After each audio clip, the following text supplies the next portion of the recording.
Hello, I am back. Sorry I'm late. Sorry I'm late. But I am back with the Mass Singer recap review breakdown from last week where we had our first wildcard performance as well as a very, very, very shocking unmasking. Like the reason why I didn't immediately make the video after the unmasking is because I literally was like, I have to recover from this. This is just so serious. I don't know. I literally screamed. So yeah, we're gonna go ahead and get it started. We're gonna start at the top. We had a guest judge this week. Joe McHale was our guest judge. Excuse me, shaking up the thing. But we did have a guest judge, Joe McHale, guest judge this week. He is pretty much always the same when he guest judges. You can count on him to throw a dig at Ken and ask at least one of the performers to remove their mask because it'll be easier. So yeah, we all expected that, Joel. First up, we have the Russian dolls, which at the point of me writing down their name in my notes, I literally said it might be 3 people. So then we, of course, get their clue package. We start off the clue package. They say that they cracked hard. There were 3 planets, which made me think that there were 3 people. There was also a banjo, 3 strings. Also made me think it was 3 people. There was something that had 2 letters. This is why I do these right after and not days after. But there was something that had 2 letters, and one of the letters was the letter M that was highlighted in a way, and then there was the word help, and the letter E was highlighted as well. And those were the things that stood out to me in particular from their clue package. And they sung Wonder by Shawn Mendes. Now, I started going the Jonas Brothers route after like seeing that part. And it made me, I went the Jonas Brothers route after seeing them do this whole like 3. It was revealed that it was 3 of them. And hearing their voices and all that kind of stuff, I was like, maybe Jonas Brothers, but Nick has a certain tone about his voice that like little fry he does, you can't miss that. Like you know that that's Nick Jonas when you hear that. So I said that they were maybe some country dudes or maybe the Joe Bros, literally what it says in my notes here. So I'm not sure. The challenge this week was for the performers to create self-portraits, and they chose an art style and then created the self-portrait based off, of course, them in the costume. And the Russian dolls, they chose the pop. They said their self-portrait was pop, and it was a like Warhol style painting. So, okay, that could give us a couple things. They could be pop singers. They could be old enough to have been around when Warhol was popping, but that would mean that they probably are like as old as the Beatles. You know what I'm saying? Like probably too old, way too old for the voices that we was hearing coming out of these things. So the judges with their awful guesses kept them coming this week with the Jacksons. That would mean like it's some combination of Jermaine, Tito, Randy, and Jermaine, Tito, Randy, Marlon, and Marlon. It would have to be some combination, 3 out of 4 of them to be the Jacksons. Boys to Men, which is now a 3-man group, but everyone knows what Boys to Men sounds like when you hear them sing, you don't say, "Oh wow, that sounds like three white people," or "Oh, that's just three guys," or "That's three black dudes." Like that's Boys to Men. And Sugarland, which I can't think of any Sugarland songs, but that band name is familiar to me. So I can't really say if it sounds like them or not because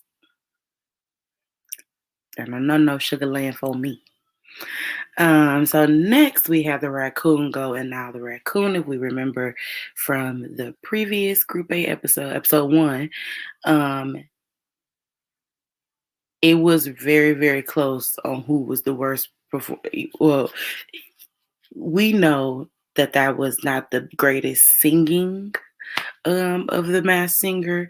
He wasn't even like on the tempo of the song, so it was just kind of like, excuse me, it was kind of like, wow, this person made it through. They didn't get unmasked episode one. Well, once you see who was unmasked episode one, you realize that that person had to get up out of there because they was kind of double masked. So, yeah, we do have the raccoon again. There weren't any clues this time. He did pop up to kind of bring us to the wild card, but we didn't get any extra clues, or at least I didn't see them when I was rewatching the episode on Hulu. Um, but the clues that came from the package were that raccoon is a fighter, and there was also coffee grounds that were made to stand out. Said he was a big Hollywood star. He came to Hollywood to train an actor for a movie, and then ended up becoming an actor. So that was kind of like that clue was like, okay, well, that could be, let's think about all of the people who we know are famous from fighting movies, right? That would have been the first place that I went. Like, okay, well, let's think about all our action dudes. Like, and, once we get to what the judges said, a couple of them did kind of hold on to that and go that route. But we're going to keep going. And then he sung Ring of Fire. I'm assuming that's the name of the song because it also appeared that they stopped putting the song titles in there this episode for some reason. Like the one for the Russian Dolls came up, but the one for the raccoon and beyond, I didn't see it. I even rewound it. But it was another one of those same kind of performances though from the first time. I can remember the song the raccoon sang the first time. The first time the raccoon sang a song that he didn't know, I'll tell you that. Oh, Wild Thing. Dun dun dun. Wild Thing. Okay, he was not on the beat, and that's kind of what was going on this time as well. It was better performance than the first time. No, I'm not even gonna hold you up. This time the raccoon had to do a self-portrait. The self-portrait came out, and there was the raccoon there in all his glory with bats. Excuse me. Bats, stars, and moons, and supposed to kind of look like galaxy vibes. And so Robin guessed that it was Tony Danza. Um, John Voight, Ken guessed that it was John Voight, excuse me.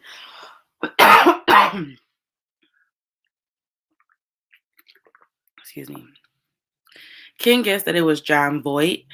And I'm like, this person sound old, but I don't know if they sound John Voight old. And Nicole Scherzinger says Sly Stallone.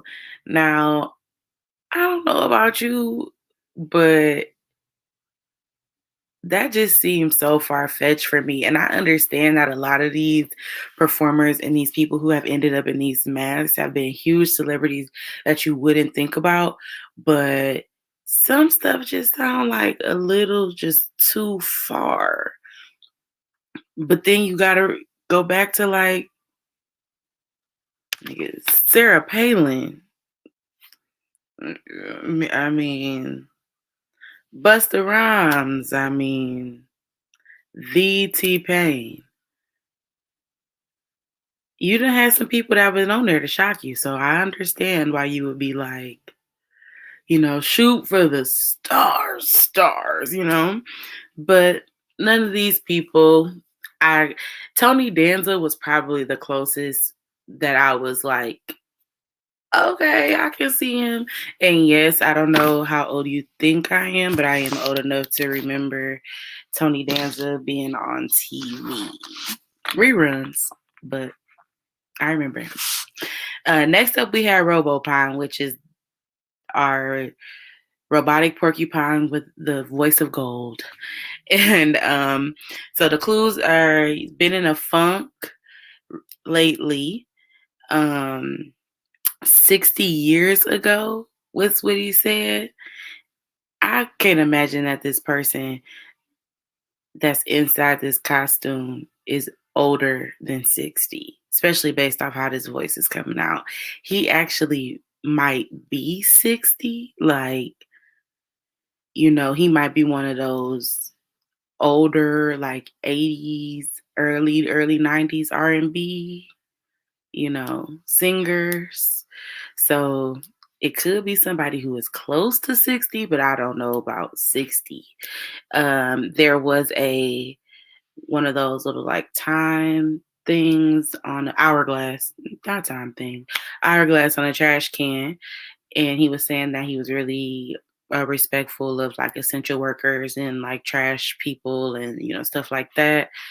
And that is kind of like I won't say like an old thing to use as a character trait, but like that just kind of lets me know you spent a lot of time, like you probably was in like a small community or like a close knit neighborhood or like something where you even had the time to talk to and see your trash guy to even, be able to have that type of admiration. Like the trash dude be in front of my house for 30 seconds, pick it up, dump it in, put it down, you know what I'm saying?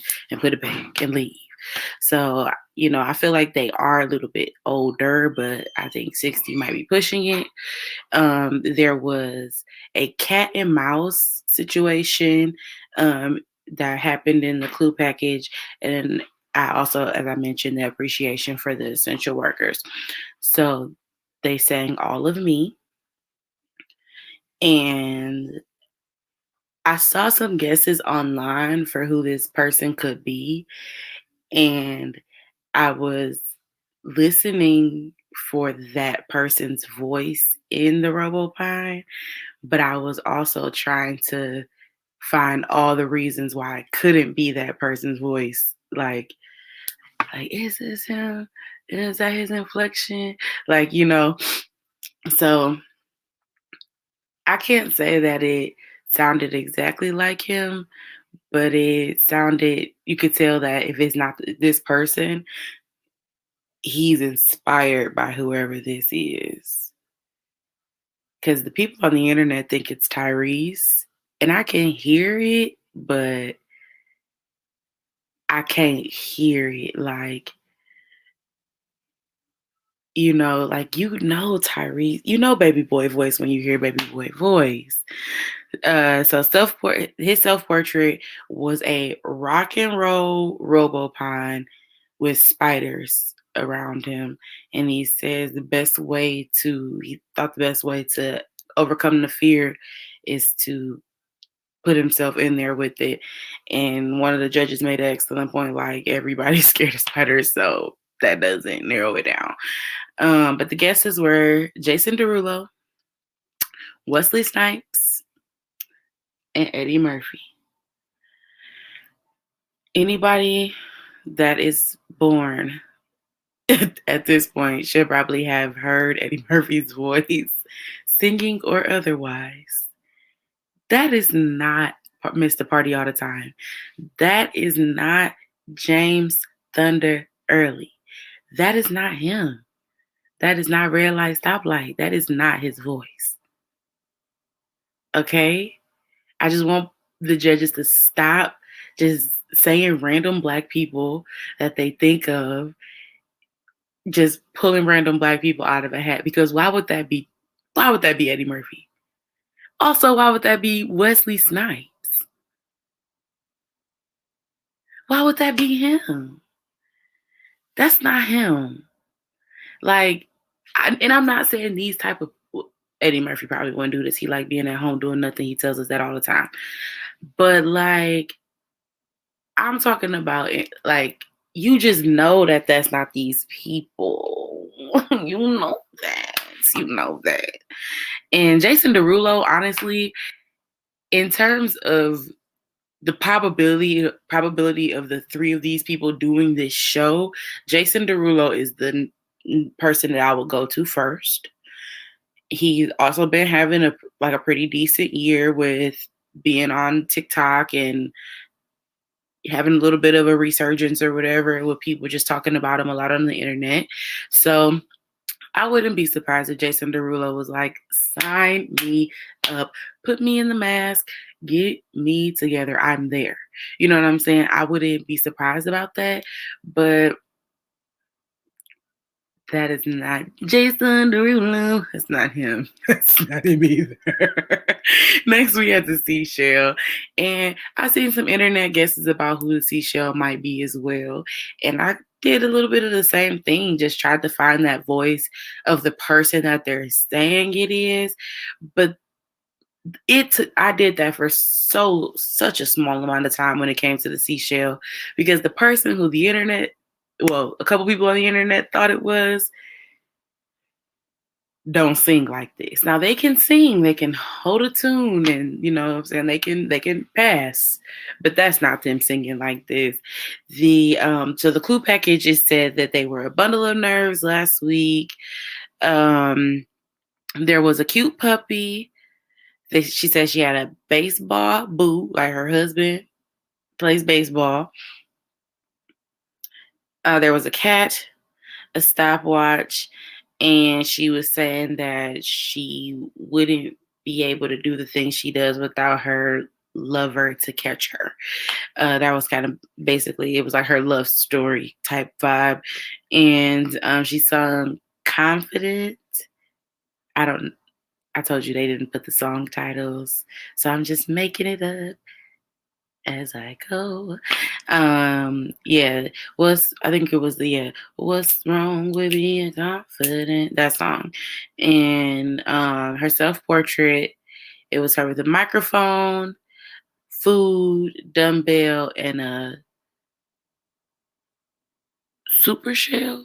I have super shell here on my notes, but I don't know if it was she was super shell. That is what it was. She was super shell, and it was like a tornado situation, and it had all those other things in it: the microphone, the food, and the dumbbell, because she says she wears so many hats and she does so many things.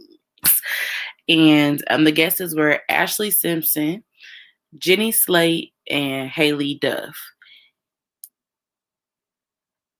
I know Haley from Disney Channel. Jenny Slate, I want to say, is the voice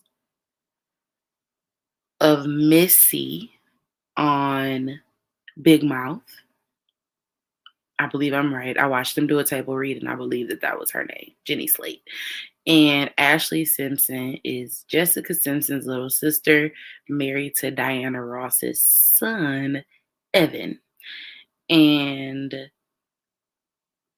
I don't believe Evan plays baseball. Haley Duff being married to a baseball player would not surprise me. It just wouldn't.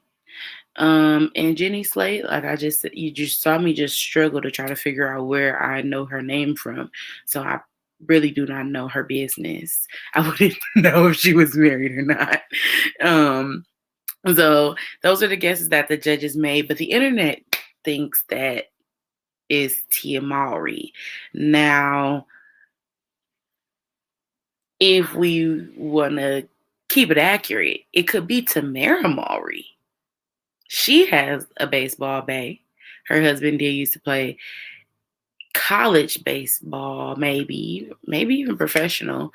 And he also was a sports anchor reporting baseball for, I want to say, Fox Sports or something.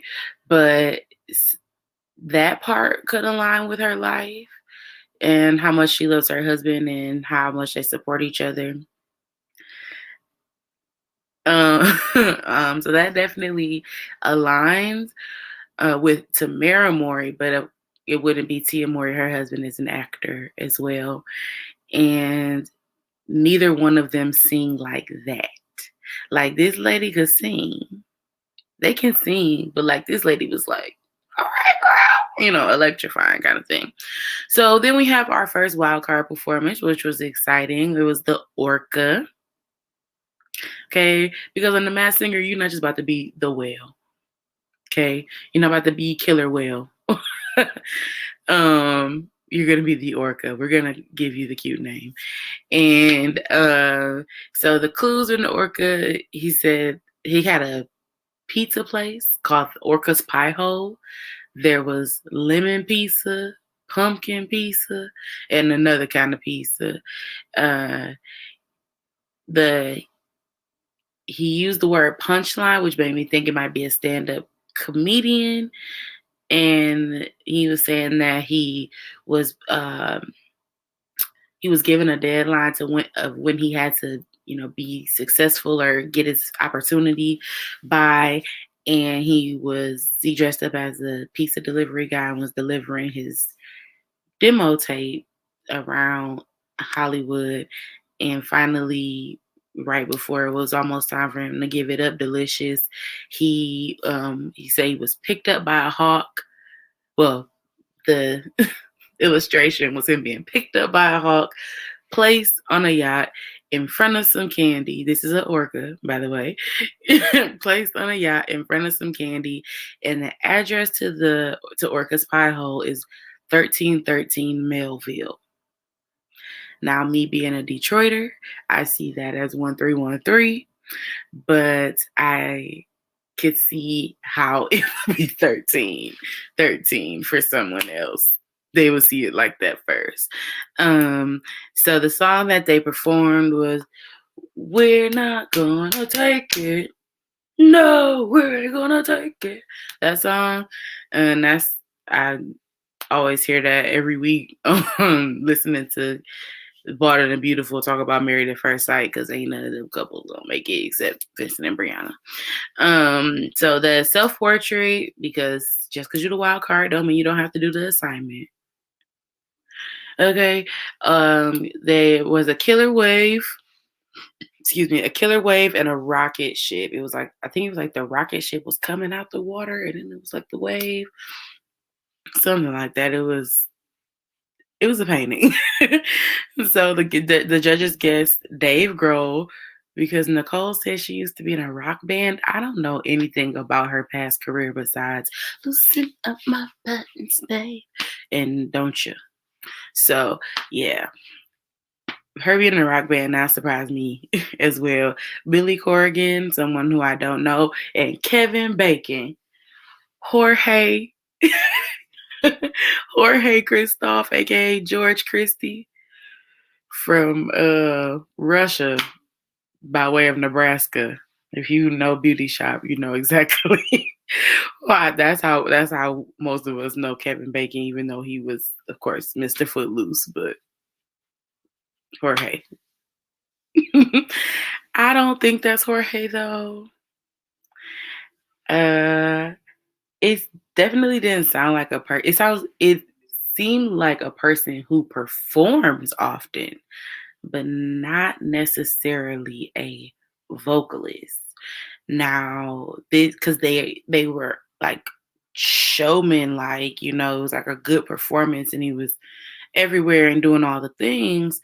I was just It sounded like he was talking the words to me and was giving it a good, college try. So as a real singer like Dave Grohl, or who they say this Billy Corrigan person is,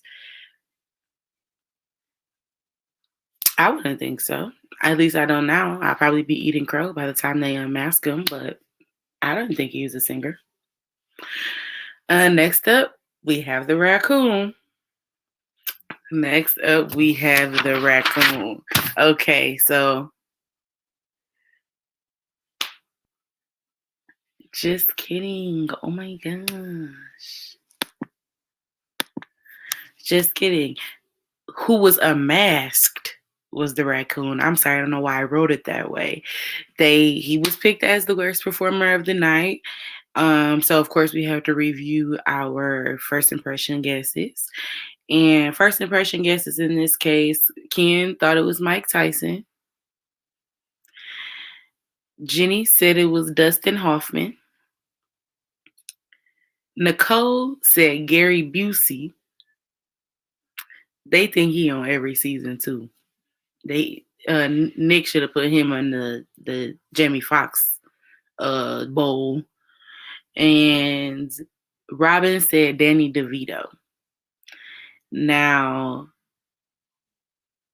apparently the raccoon looks much shorter in person, because I know you wouldn't just say Danny DeVito for a person who was probably taller. You know what I mean? So maybe seeing them in person, you probably get a better idea for the actual height of the person. Even though they couldn't tell how tall some of the other people were because how the costume is made. But so, and Joel, so they all changed them, all changed their, they all changed their guesses from the first impression. Of course, Joel didn't get a first impression guess, so he just got to guess for the day. Ken changed his from Mike Tyson to Danny DeVito. Jenny changed from Dustin Hoffman to Gary Busey. Nicole went from Gary Busey to Sylvester Stallone. And in my mind, Sylvester Stallone is not short. So how are we having Sylvester Stallone and Danny DeVito as the guesses? Do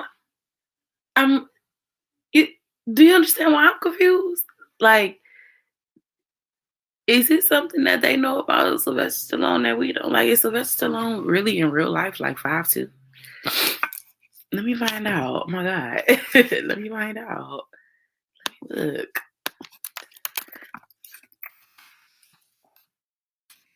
Slide. Oh, this is serious. I need to know. Okay. He's 5'10". He's 5'10", so says the Google. He's 5'10", so says the Google. So it wouldn't have been Danny DeVito. Let's see how tall Danny DeVito is. Let's see. I'm really going through this so I can show y'all that I'm just really convinced that they just get up there and say anything, because Danny DeVito is a whole foot shorter. An entire exact foot shorter. How do you look at how do two people look at one person and think it's this? Like, do you see what I mean? Do you see what I mean? That's crazy. Okay, so Robin goes from Danny DeVito to Tony Danza. Joe hops on the Robin train and says Tony Danza too. And when this mask is pulled off,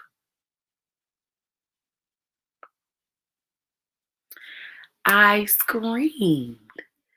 Because how was it Uncle Machete? How was it the inventor of the Machete Elastic Wonder? How was it Danny Trejo? How the whole time was it Danny Trejo? Now, you might not know exactly who Danny Trejo is, but Google the Machete movies.